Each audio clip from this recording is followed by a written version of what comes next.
Bismillahirrahmanirrahim. Il y a un verset que je vais vous citer dans cette vidéo qui chasse, qui pourfend, qui anéantit la sorcellerie.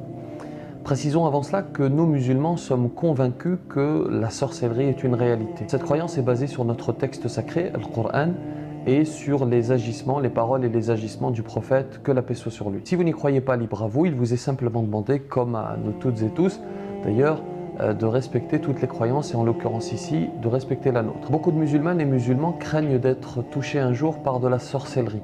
Ce qu'il faut rappeler d'abord, c'est ce que Dieu dit dans le Coran lorsqu'il dit « Inna kayda ash-shaytani kana da'ifa » La ruse du diable est certes faible, parce que celui qui croit en Allah subhanahu wa ta'ala, qui fait ses prières, qui fait ses adorations, qui essaie de respecter autant que faire se peut ce que Allah subhanahu wa ta'ala lui a demandé de respecter, en fait il est fort et il ne craint pas la sorcellerie. Et si ce n'est pas votre cas aujourd'hui, alors empressez-vous de reprendre le chemin de la prière, le chemin des adorations et vous n'aurez rien à craindre. Alors le verset qu'il faut réciter, le voici. Allah subhanahu wa ta'ala dit dans le Coran ceci.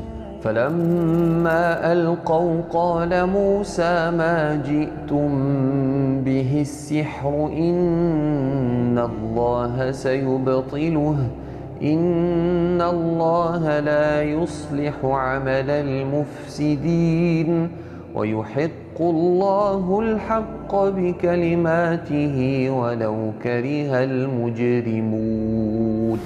Il y a également d'autres versets comme Surat Al-Fatiha, la première surah, Alhamdulillahi Rabbil Alamin. Il y a le verset du trône, Allahu la ilaha illa huwa al-hayyul qayyum.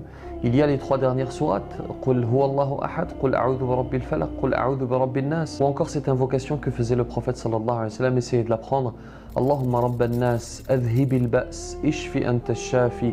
La shifa'a illa shifa'uka shifa'an la yughadiru saqama. Qu'Allah subhanahu wa ta'ala accorde guérison aux malades. Je tiens à préciser pour terminer que bien que la sorcellerie et les djinns soient une réalité, ils ne sont qu'un prétexte parfois. On essaie de tout expliquer par cela pour ne pas affronter ces problèmes. En fait, il faut essayer de distinguer avec justesse, avec objectivité, ce qui relève de la psychologie, ce qui relève du problème qu'il faut affronter et ce qui est de la sorcellerie réelle. Je vous remercie pour votre attention. La réponse à l'énigme précédente pour les plus fidèles.